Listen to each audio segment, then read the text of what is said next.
Hello guys, welcome back to my channel stock mania. कैसे हो आप सब। तो आज का जो वीडियो है काफ़ी ज़्यादा इंपॉर्टेंट होने वाला है गाइस। इसमें हम बैंकिंग स्टॉक्स के बारे में बात करेंगे। HDFC bank, ICI bank, Kotak bank, जितने भी बैंक्स हैं सारे बैंकिंग स्टॉक्स का डिटेल्ड में मल्टी टाइम फ्रेम एनालिसिस करेंगे गाइस। तो ये आप लोगों के लिए काफ़ी ज़्यादा बेनिफिट हो सकता है। आपको एक आगे का व्यू मिल जाएगा कि बैंकिंग स्टॉक्स किस तरीके से लग रहा है, कैसे आगे परफॉर्म करने वाले हैं, अपसाइड जाने वाले हैं, डाउन साइड जाने वाले हैं। जितनी भी चीज़ें रहेगी मैं डिटेल में आप लोगों को इस वीडियो में बताऊंगा, तो वीडियो को एंड तक ज़रूर देखना। काफ़ी कुछ सीखने को मिलेगा आप लोगों को। और कुछ भी क्वेरी होती है किसी भी स्टॉक के बारे में, आप लोगों को अपना एनालिसिस चाहिए हो तो आप लोग कमेंट बॉक्स में लिख सकते हो। मैं ट्राई करूँगा उसके बारे में आप लोगों को बताने का। तो चलिए शुरू करते हैं। सबसे पहले हम एचडीएफसी बैंक के बारे में देखेंगे, क्योंकि गाइस लीडिंग बैंक है और इसका एनालिसिस करना इंपॉर्टेंट है। तो सबसे पहले देखो, ये वीकली टाइम फ्रेम है, ठीक है। वीकली टाइम फ्रेम पे समझते हैं, उसके बाद स्टेप बाय स्टेप हम आगे बढ़ेंगे। तो एक चीज़ नोटिस करो, देखो यहाँ से ना एक ट्रेंड लाइन फॉर्मेशन हो रहा है। अगर आप वीकली टाइम फ्रेम पे देखोगे तो एग्जैक्टली उसी ट्रेंड लाइन के पास से एचडीएफसी बैंक ने क्या करा था, सपोर्ट लिया था। दूसरी चीज़ क्या, अगर आपको स्टेप बाय स्टेप समझना क्या क्या चीज़ें नोटिस करनी होती है। देखो यहाँ पे हमें ये तो समझ में आ गया कि वीकली टाइम फ्रेम पे सपोर्टिव ट्रेंड लाइन था जिसका बैंक ने सपोर्ट लिया। दूसरी चीज़ क्या, और क्या क्या चीज़ें इसमें देखने का। तो एक चीज़ और नोटिस करो, आपको क्या करना है, इस लेवल को मार्क करके रखो, ये है हमारा रेसिस्टेंस एरिया। तो एचडीएफसी बैंक अगर आप वीकली टाइम फ्रेम में समझने का कोशिश करोगे तो यहाँ पे अभी स्पेस पेंडिंग है। तो मुझे ऐसा लगता है एचडीएफसी बैंक ना मे भी हो सकता है अभी इसी स्पेस में थोड़ा सा टाइम स्पेंड करे, उसके बाद जाके ब्रेकआउट या ब्रेकडाउन देगा। दूसरी चीज़, अभी एक अब चलते हैं हम एक वन डे टाइम फ्रेम पे। तो वन डे टाइम फ्रेम पे देखो हो क्या रहा है। अभी आप नोटिस करो, देखो यहाँ पे एक फॉर्मेशन हुआ था, ट्रेंड लाइन फॉर्मेशन था यहाँ पे इस तरीके से। जैसे इसका ब्रेकआउट आया, एक बहुत ज़बरदस्त मूव आया, नीचे आया, अभी वापसी ऊपर जाने का ट्राई कर रहा है ये। एज ऑफ नाउ बात करोगे, अगर H D F C bank 1880 के ऊपर निकल जाता है और सस्टेन कर जाता है, मुझे जो लग रहा है ऐसे इतनी मतलब सस्टेन करना इतना आसानी से नहीं करेगा, क्योंकि दोबारा से रेसिस्टेंस टच करने जा रहा है इसी एरिया में। अगर H D F C bank guys hover करता है तो हम लोगों को फिर आने वाले टाइम में एक अच्छे खासे मूव्स देखने को मिलेंगे। तो H D F C bank का अभी जो हमारा एनालिसिस रहेगा सिंपल सा, वो यही रहेगा। मुझे ऐसा लगता है H D F C bank अभी ये रेंज में सस्टेन करने का अपने आप को ट्राई कर सकता है। उसके बाद जाके फिर जैसे भी जिस हिसाब से भी प्राइस एक्शन बिल्ड होगा उस हिसाब से हम लोग अपनी ट्रेड्स को प्लान करेंगे गाइस। तो अभी बहुत ज़्यादा एग्रेसिव होकर एचडीएफसी बैंक में अपसाइड का ट्रेड मत बनाना मेरे हिसाब से। तो जब तक 1880 के ऊपर नहीं निकलता, अगर इस जोन के ऊपर निकल जाता है तो ये जो पूरा स्ट्रक्चर जो बना हुआ है, ये स्ट्रक्चर का ब्रेकआउट आ जाएगा, तब हमें कहीं ना कहीं एक श्योरिटी मिल जाएगी कि हाँ एचडीएफसी बैंक ऊपर जा सकता है। तो ये गाइस एनालिसिस रहेगा एचडीएफसी बैंक का। तो चलिए बाकी एनालिसिस देख लेते हैं एक बार। तो अब चलते हैं आईसीआई बैंक पे। आईसीआई बैंक्स में देखते हैं क्या हो रहा है। इसको मैं हटा देता हूँ एक सेकंड, तब आपको अच्छे से दोबारा से समझाऊंगा। आईसीआई बैंक अभी मैंने शॉर्ट्स में भी डाला है, वहाँ पे भी आप जाकर चेकआउट कर सकते हो। अभी आईसीआई बैंक को देखो हो क्या रहा है। देखो स्टेप बाय स्टेप ना स्ट्रक्चर एनालिसिस समझने का कोशिश करो। सबसे पहली चीज़ क्या देखनी है आपको, यहाँ से देखो ये ट्रेंड जा रहा था ऊपर आईसीआई बैंक में, ठीक है। उसके बाद क्या हुआ, उसके बाद ये एक आईसीआई बैंक रेंज में आ गया इस तरीके से। अभी क्या समझ में आ रहा है, फेजेस हो रहे हैं देखो। ये पहले अप ट्रेंड हुआ, अब साइडवेज हो गया, ठीक है। अब दोबारा अप ट्रेंड कंटिन्यू करेगा या डाउन ट्रेंड में जाएगा, वो चीज़ अभी देखना इंपॉर्टेंट है। वो कैसे पता लगेगा क्या हो रहा है इसमें, ये समझते हैं। तो इसके लिए हम चलते हैं डेली टाइम फ्रेम पे। अभी डेली टाइम फ्रेम पे देखो हो क्या रहा है। डेली टाइम फ्रेम में अगर आप एक चीज़ नोटिस करना, बहुत अच्छे तरीके से प्राइस एक्शन बिल्ड हुआ है यहाँ पे। देखो ये जो नेकलाइन है ना, ये बहुत ज़्यादा इंपॉर्टेंट है गाइज। इसका रीज़न है कुछ, इसका सिंपल सा रीज़न क्या है मैं आपको दिखाता हूँ यहाँ पे, तब आपको अच्छे से समझ में आएगा। देखो ये प्राइस डाउन आया, ठीक है। उसके बाद यहाँ से प्राइस अप मूव इस तरीके से। तो आपको समझ में आ रहा होगा मैं किस पैटर्न की बात कर रहा हूँ। देख सकते हो गाइस, ये क्लियरली डब्लू पैटर्न फॉर्मेशन हुआ था आईसीआई बैंक के अंदर, एकदम क्लियरली अच्छे से चार्ट्स में विजिबल है ये पैटर्न, जिसका ब्रेकआउट आया और उसके बाद अच्छा खासा हम लोगों को एक मूव देखने को मिला। तो डब्लू पैटर्न फॉर्मेशन हुआ, ब्रेकआउट आ गया, रेसिस्टेंस जोन पे होवर भी करा इसने, अभी स्लो एंड स्टडी नीचे आ रहा है। तो या तो हो सकता है ये रिटेस्ट करने आए 1280 के लेवल को। अगर मान लो ये नहीं आता और यहीं से ऊपर जाने लगता है तो वो हमें कैसे पता लगेगा। उसके लिए हम चलते हैं एक घंटे के टाइम फ्रेम पे। अभी एक घंटे में देखो हो क्या रहा है।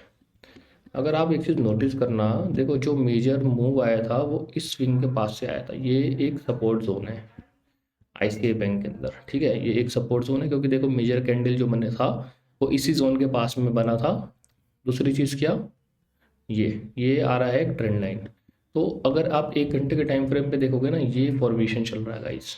तो वेट करना थोड़ा सा मेरे हिसाब से, एक बार इसको ब्रेकआउट आने दो, इस जोन के ऊपर निकलने दो। यहाँ पे अभी हो सकता है थोड़ा सा टाइम स्पेंड करें, उसके बाद जाके आपको एक वन साइडेड मूव देखने को मिले आईसीआई बैंक के अंदर। तो ये गाइस आईसीआई बैंक का डिटेल एनालिसिस है। आईसीआई बैंक में जब भी इन पैटर्न्स को, इन चार्ट्स को अपने चार्ट्स में मार्क करके रखो और उस हिसाब से ट्रेड्स को प्लान करना, इससे आपको काफ़ी बेनिफिट मिलेगा। तो चलो अभी नेक्स्ट बैंक देख लेते हैं। अगला बैंक है guys SBI, state bank of India. इसमें देखते हैं एक बार क्या हो रहा है। तो इसके लिए भी हम पहले सबसे पहले वीकली टाइम फ्रेम पे चलते हैं। चलो एक बार, अभी देखो ये है वीकली टाइम फ्रेम, ठीक है।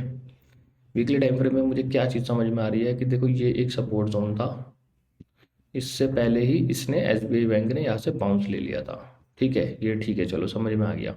अभी दूसरी चीज़ क्या है जो मोस्ट इंपॉर्टेंट चीज़ है समझने की, वो क्या है, डेली टाइम फ्रेम पे आप एक चीज़ देखो। मुझे क्या दिख रहा है यहाँ पे गाइज, ये एक सेलर्स का जोन है, सेलर्स का जोन है एग्जैक्टली। उसी जोन में अगर आप देखोगे काइंड ऑफ एम पैटर्न बनाने की फॉर्मेशन कर रहा है ये एसबीआई बैंक। आपको मैं दिखाता हूँ, ये देखो इस तरीके से नीचे आया, ऊपर, फिर ऊपर गया, फिर डाउन आ रहा है। काइंड ऑफ इस तरीके का पैटर्न फॉर्मेशन करने का ट्राई कर रहा है। अगर ये जोन ब्रेक होता है नेकलाइन वाला, जो जो कि मैं मार्क कर देता हूँ इसके अंदर, ये वाला जोन, इस जोन के नीचे निकलेगा तो मे भी हो सकता है दोबारा से एक रिट्रेसमेंट करने ये जाए। तो जो नेक्स्ट सपोर्ट जोन है ना वो ये है। अगर मान लो ये यहाँ से नीचे जाता भी है और इसी एरिया के पास से कहीं से वापसी बैक लेने लगता है, कोई भी हैमर फॉर्मेशन, कोई भी बुलिश फॉर्मेशन करेगा, तो फिर हो सकता है ये प्राइस एक्शन बिल्ड करने के लिए नीचे आया हो, नया स्विंग बनाने, फिर यहाँ से ऊपर निकलेगा। और जब तक ये मेजर जोन है देखो 784, मे भी हो सकता है ये लेवल ब्रेक ही ना करे, साइडवेज ओपन हो और डायरेक्ट ऊपर निकल जाए। तो फिर अगर 784 के ऊपर एसबीआई बैंक निकलता है तो फिर हम लोग क्या करेंगे, अपसाइड का प्लान करेंगे। तो आई होप आप लोगों को समझ में आ गया होगा एसबीआई बैंक एनालिसिस। सिंपल रहेगा, फ्लैट ओपन होकर अगर ऊपर निकलेगा तो ऊपर का, अगर ये लेवल को ब्रेक करता है तो नीचे, क्योंकि ऑलमोस्ट मतलब आप देखोगे 6-7 दिन 8 दिन का ये एक जोन है जो ब्रेक नहीं हुआ है लो। तो ये ब्रेक होगा तो नीचे ही जाएगा गाइस। तो इस तरीके से इसको आप अपने चार्ट्स में मार्क करके रखना। तो चलो अभी अगला देख लेते हैं। नेक्स्ट है गाइस कोटक बैंक। तो मैंने कोशिश यही करी है इसमें मैं आपको सारे एनालिसिस अच्छे से बता पाऊँ। तो इसमें देखते चलो वीकली देखते हैं। वीकली में कोटक बैंक ऑलरेडी हम लोगों ने पहले एनालिसिस बताया हुआ है। तो बहुत ज़बरदस्त तरीके से कोटक बैंक मूव कर रहा है, एकदम पूरा बुलिश स्ट्रक्चर में है। पूरा रेंज जो बनाया था इसका ब्रेकआउट आया, अभी रेसिस्टेंस जोन के पास में ये होवर कर रहा है। तो मे भी हो सकता है डेली टाइम फ्रेम पे अगर आप देखोगे, अगर ये ब्रेक नहीं करता है, ये जो स्विंग बना है अगर ये ब्रेक नहीं करेगा तो वापसी ऊपर निकल जाएगा। अगर ये ब्रेक करता है तो थोड़ा सा रिट्रेस करके ये नीचे आ सकता है। तो जो भी आप ट्रेड बनाओगे उस हिसाब से ही बनाना। अगर फ्लैट ओपन होके नीचे निकलेगा तो मे भी हो सकता है ये जो एक जोन है ये वाला, यहाँ तक टच करने का ट्राई करे और यहाँ से फिर एक अप मूव नया स्टार्ट करे, इसकी प्रोबेबिलिटी भी है। तो जिस हिसाब से भी गाइस लेवल ब्रेक होंगे, चाहे अपसाइड ब्रेक हो चाहे डाउन साइड ब्रेक हो, उस हिसाब से ही आप लोगों को ट्रेड्स को अपनी प्लान करना है। तो आई होप आपको समझ में आ गया होगा। तो अभी जस्ट लास्ट बैंक देख लेते हैं, वो है guys axis bank. Axis bank में क्या हो रहा है, एक्सिस बैंक में भी एक बार देखते हैं जल्दी से। इनको हटा देता हूँ मैं पुराने लेवल्स को। तो चलो वीकली में देखते हैं सबसे पहले एक बार। अभी वीकली में देखो एक चीज़ काफ़ी ज़्यादा अच्छे तरीके से ना मूव किया है इसने।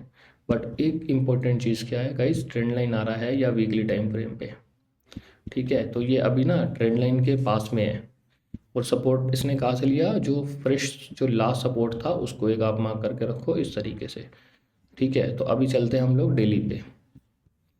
डेली पे देखते हैं डेली पे क्या हो रहा है। अभी डेली में एक चीज़ नोटिस करो, देखो यहाँ पे देखो एक रेंज फॉर्मेशन किया था इसने, उसके बाद उसका ब्रेकआउट आया था एक ये देखो इस तरीके से, ये एक रेंज था, ब्रेकआउट आया, एक बार ट्रैप किया, फिर अगेन ब्रेकआउट आया, फिर मूव आया।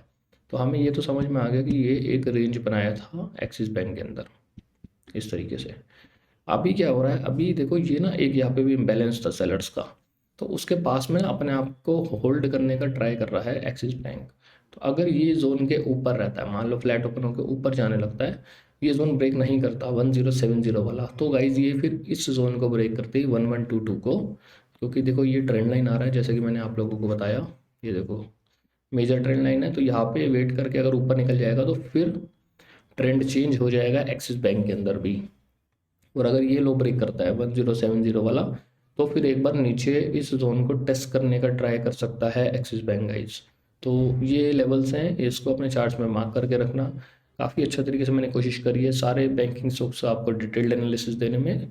तो कुछ भी समझना हो, कुछ भी और कुछ जानना हो आप लोगों को, तो कमेंट बॉक्स में लिख देना, मैं ट्राई करूँगा उसका बताने का guys. So thank you so much for watching stock mania, thank you.